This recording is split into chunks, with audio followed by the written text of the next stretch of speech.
Today, I'm going to run through a trick that I recently discovered and I'm starting to implement, and it's an absolute game changer. It helps me learn topics really quickly and it leverages the power of AI as a teacher.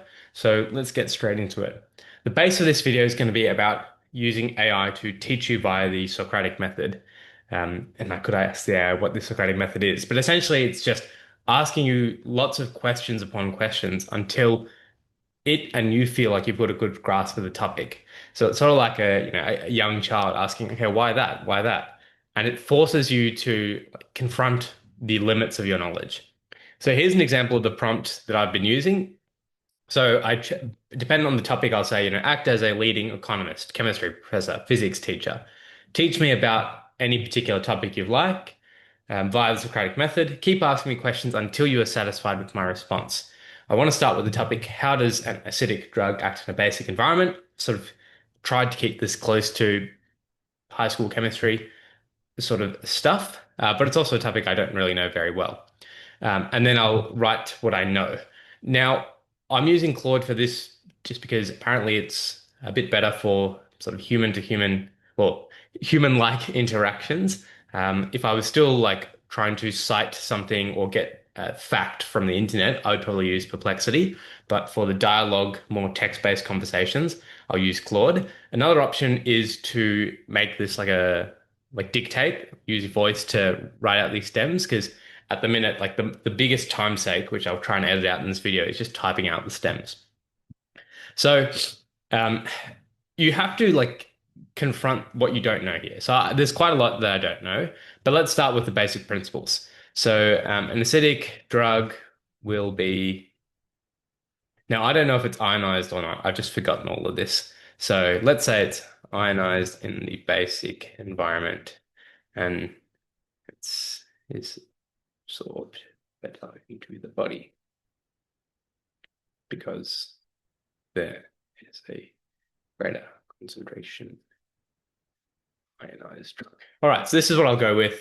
Now, I don't know if that's right, and so it's important to confront that I don't know that. So I immediately don't know why ionized would be better absorption, and I think I get why it's more ionized in the basic environment, but that could be wrong. Okay, so that's the bit I got.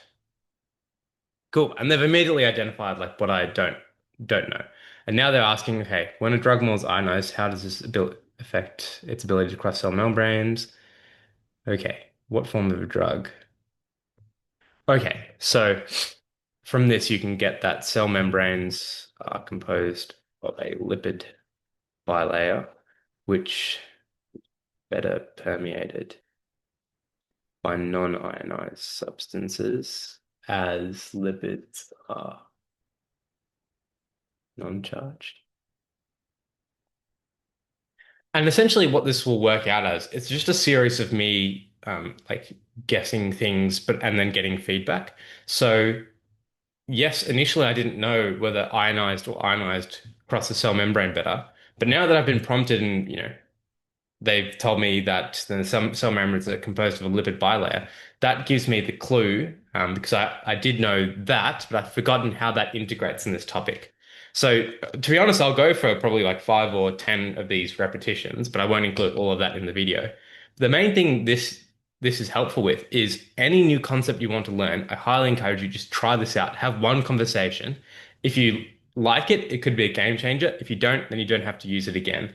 But I reckon if you're going into a lecture or you're going into a class, you could use this before or after to really establish your knowledge.